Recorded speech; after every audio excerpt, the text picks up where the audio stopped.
Hey guys, welcome back to Total Tactics FPL. It's Fran here and I'm back with my Game Week 34 cheat sheet preview. This is a huge crossroads where a lot of people will be looking at wildcarding or even just fast forwarding the transfers of Chelsea assets because of Chelsea advancing to the FA Cup finals after they beat Crystal Palace.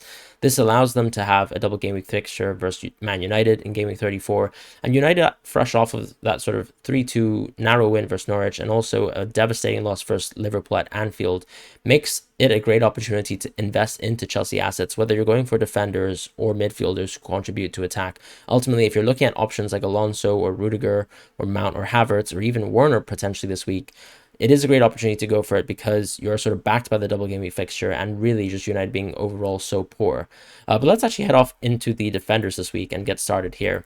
Ben White and Gabriel and even Ramsdale, if you look later down in the keepers that I'll probably go through, have to fall this week. I think Arsenal have really dropped off a cliff after the defensive injuries, and it's continued to be present even in the Chelsea game where they still conceded 2 goals quite easily. And what concerns me about this Arsenal team is I think they have slightly overperformed at this first half of the season, but they were able to find a back four structure with Tomiyasu and Tierney and even Cedric at times where they were pretty much impenetrable, or at least you could see an asset like Ramsdale stacking up a lot of bonus points. The same thing with White and Gabriel.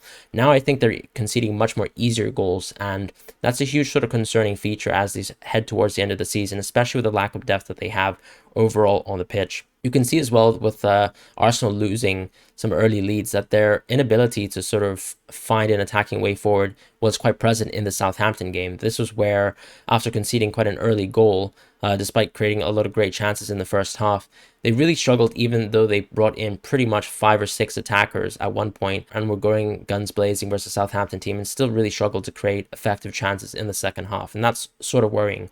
However, it seems like they are a little bit more interested in incorporating Nketiah to the side. He had a great performance versus Chelsea, and he was pressing very high up the field, which is a little bit different from the way Lacazette operates. Lacazette is someone who drops into the midfield and allows for the wingers to actually kind of move inside into the box.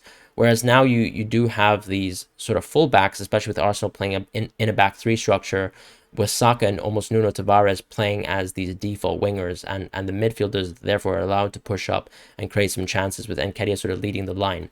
However, I just think it's the time to move away from Arsenal assets. I still wouldn't be interested in them really in 36. If you're keeping someone like Ramsdale, yes, it makes sense. But if you have the opportunity to move into someone like a Schmeichel, I would actually probably recommend it in the near future. As far as Ben White and Gabriel, I think you have options of maybe going for other defensive options, as I mentioned, that probably will have a better chance of keeping clean sheets just because Arsenal have been so poor lately.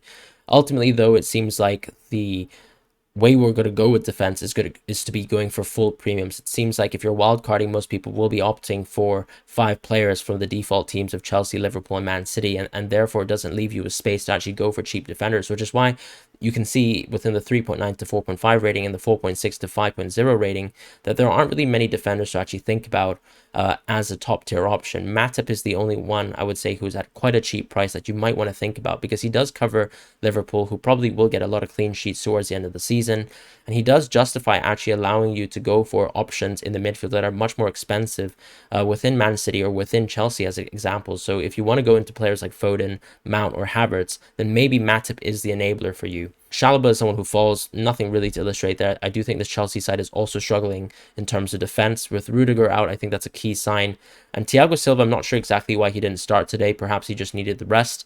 But it's clear that with Christensen in and some uncharacteristic mistakes from players like Azpilicueta or even Sarr today, who probably is not so experienced, this Chelsea side is capable of making mistakes. And I wouldn't be so confident in going for a double up of the Chelsea defense. I know James and Alonso seems like a very, very tempting option because of their sort of cheap price. But you also have this sort of dual-edged sword where if you look at James in the last 3 weeks, for example, he has pretty much delivered absolutely nothing for owners. And save the week where he gets maybe 20 or 18 points, it is a little bit tough to maybe justify multiple weeks where you're going for a double Chelsea defense, perhaps at this point in time. I think options like Cash have risen this week as well. He is an outside shout out of these sort of big 3-4 teams where he is an option with the double game week in 36. even though one of the fixtures versus Liverpool, which I think is always a trap. We saw, for example, Telej on the free hit being a really popular option. I wasn't high on Telej whatsoever.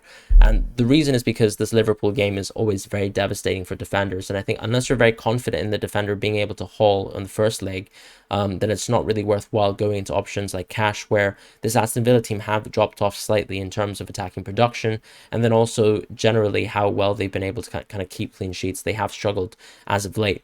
Silva and Alonso have risen regardless. So I just think that on a wild card, you probably have to absolutely keep one of these Chelsea players in.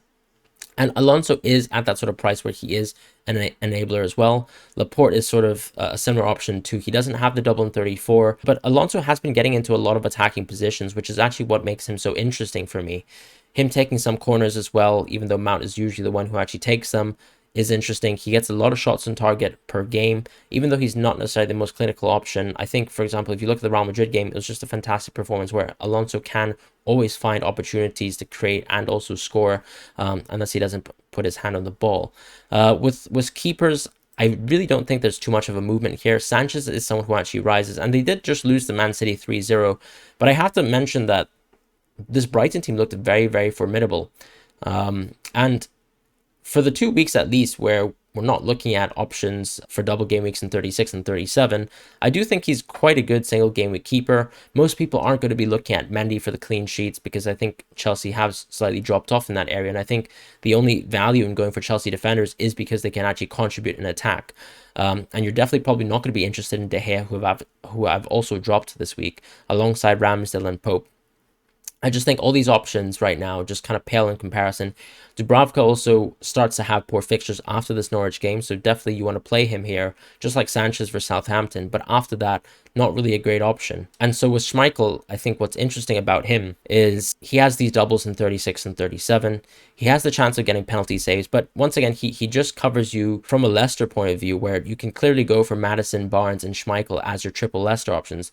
If you look at the defenders over the week for Leicester, clearly no value really in any specific asset. Yes, it's possible that Castagna, Pereira, or James Justin have odd weeks where they actually contribute from the goal scoring point of view, but just not really worth it overall in terms of creating a draft. Sanchez perhaps maybe doesn't really deserve the clean sheet, but I have to say that Brighton defensively look quite solid. And save when they play, for example, a team like Man City or Liverpool, I really do think that they're able to keep clean sheets versus top sides, just like they did for Spurs this week. In terms of the midfielders, this is where we actually have a lot of rises. And I think the reason why we have so many rises in the 4.5 sort of enabler budget area is because Ramsey, Dewsbury Hall, and Gordon are all great options to go for on the wild card. And as people are looking towards moving to structures where they maybe might be incorporating these sort of Chelsea players or these City players who are much more expensive than your average sort of 5.6 to sort of 6.8 midfielder, you therefore have to consider probably going for much more deeper options. And for those players who don't have a bench boost remaining, you are completely entitled to going for a weaker bench. It makes a lot of sense towards the end of the season. Not many players, if let's say you're looking outside of Liverpool and City, or even Chelsea, for example, will have too much rotation because they will just be playing once a week and not really involved in competitions. Obviously, West Ham and Leicester are still two teams that are involved in Europe, so you have to kind of consider that.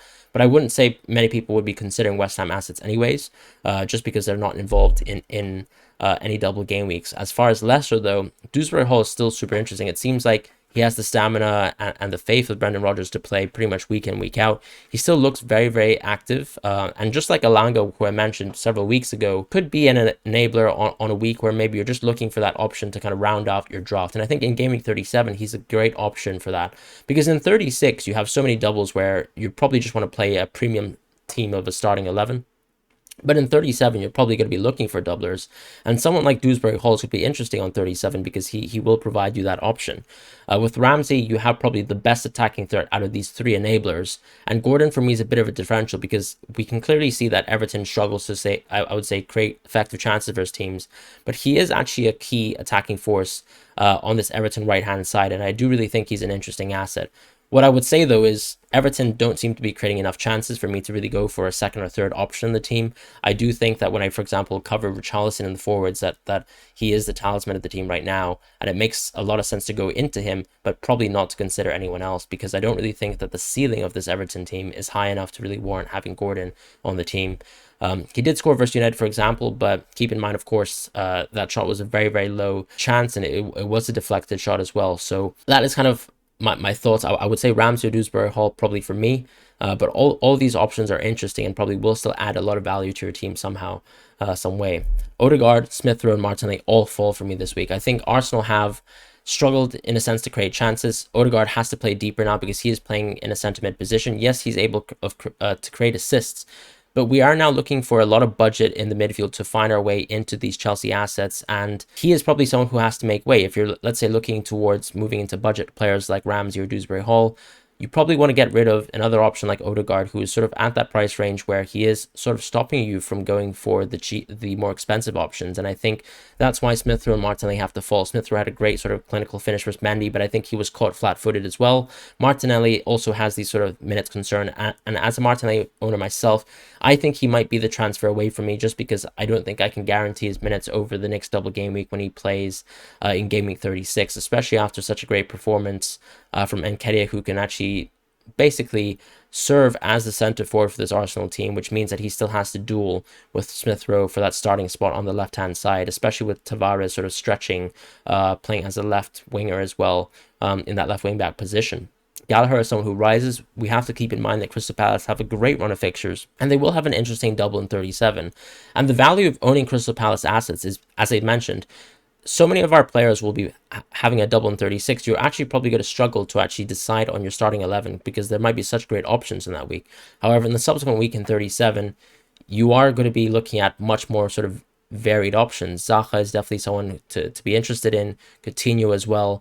And I think Gallagher is definitely going to be an option that you'll be thinking about just because he's contributed so much this season. I will say, though, that the underlying stats have dropped off a little bit, but perhaps the value of that 37 game and fixture might be there. He's still just going to be a differential for now, though.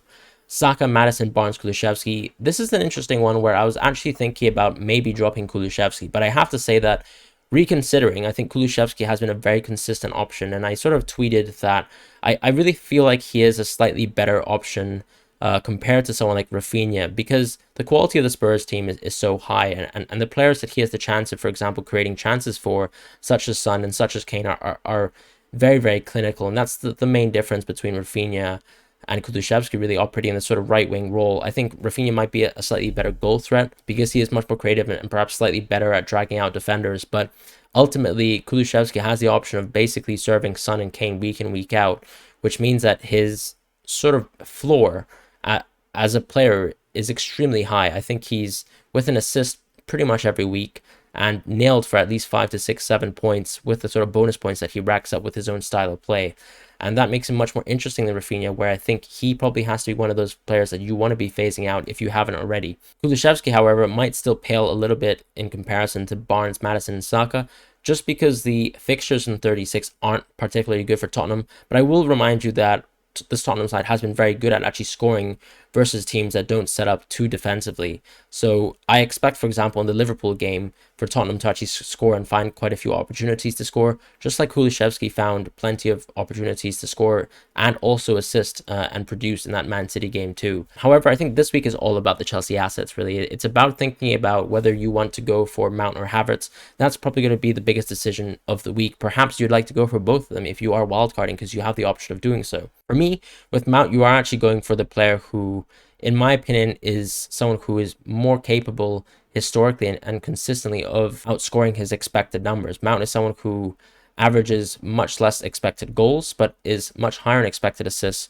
which could be a much more consistent way of actually finding goal scoring opportunities, just like he did today versus Arsenal. However, Havertz has been much more in form, I would say, in the second half of the season, and a much more sort of consistent player where I expect him to either have 1 goal or 1 assist per game, whereas Mount seems to find his sort of point hauls in single game fixtures where he really explodes, just like in the Norwich game or even the Southampton game 2 weeks back. So that's sort of what you're juxtaposing between in these two assets. I actually think it makes a lot of sense and logically to go for both of them if you have the sort of team structure to do so. I would probably actually opt towards Mount if you had to ask me, gun to my head, who I'd go for, just because I think Mount has a little bit more of that X factor, the ability also to score from range, which is something that I think Havertz perhaps lacks a little bit, just because he gets less touches outside of the box compared to someone like Mount, who is looking to create much more from outside the box.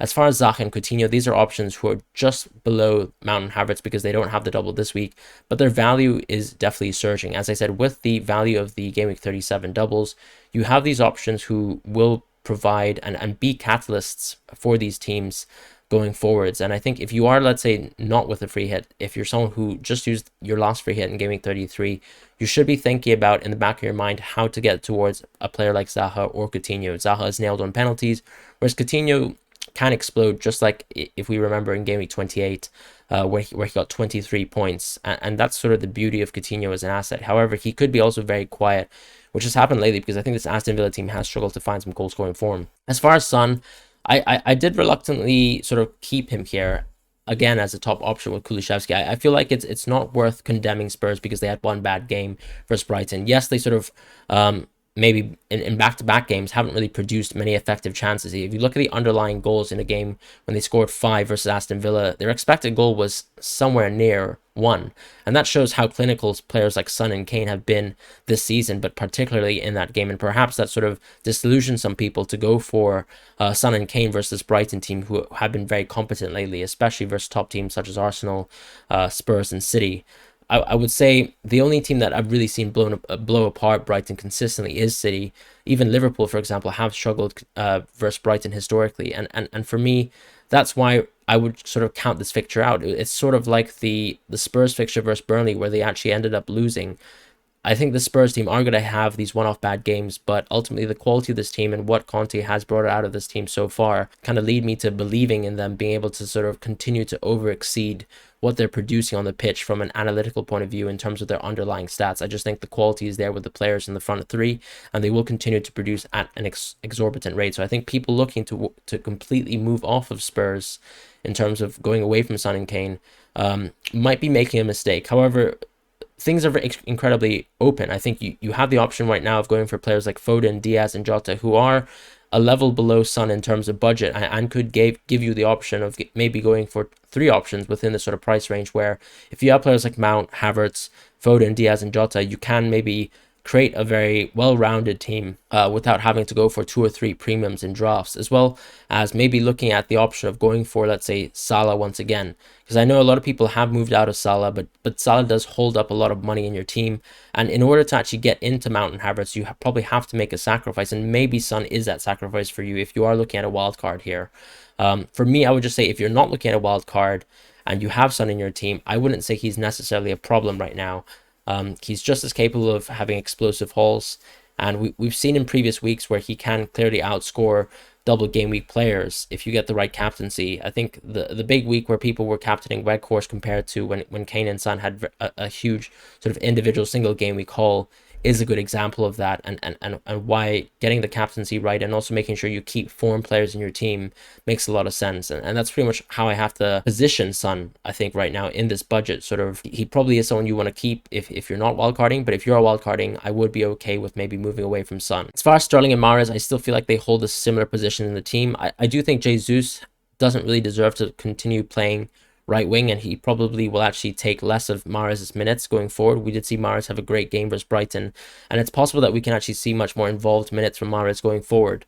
But until I see that, I can't really put him above someone like Foden, and just because I feel like he's so much more prone to rotation than someone like Foden, and whilst also being a little bit more expensive, I just can't really elevate him towards the sort of stature of Foden and Diaz and Jota so far. We've seen ultimately that if you can either choose between one or Diaz and Jota, ultimately on every odd week they will produce a haul that's worthwhile and actually comparable to perhaps some of the defenders in Liverpool, because so far we haven't seen too much, I would say, production from Trent and Robertson to say that it doesn't make sense to go into Diaz and Jota. I think these players are so explosive in terms of how clinical they are, where Diaz and Jota are very capable of having 1 goal, 1 assist games that actually will probably balance out over time towards the end of the season, especially as Liverpool will have a nice run heading towards the end of the season. As far as Sancho, he has to fall. I think United have overall been very poor.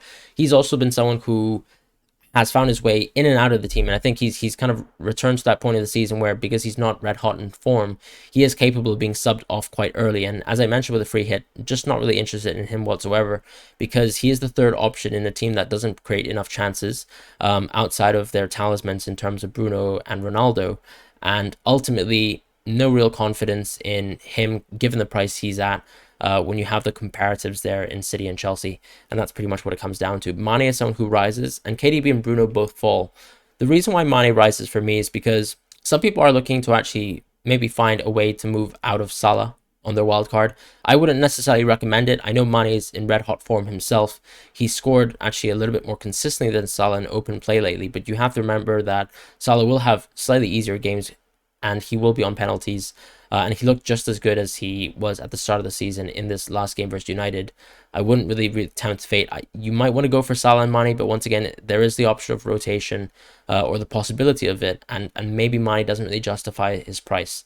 However, Bruno and KDB still fall within similar areas. I think Bruno suffers from a team that doesn't produce enough chances where he has to drop even though he has a double game week. And with Kevin De Bruyne, I really feel like Pep is going to manage his minutes. It's clear that you don't want to overplay this player. There are much more important fixtures when you have to sort of juggle between the European fixtures. And you could see how heavily he was impacted after the Atletico game. It actually meant that he was not able to play versus Liverpool in the FA Cup.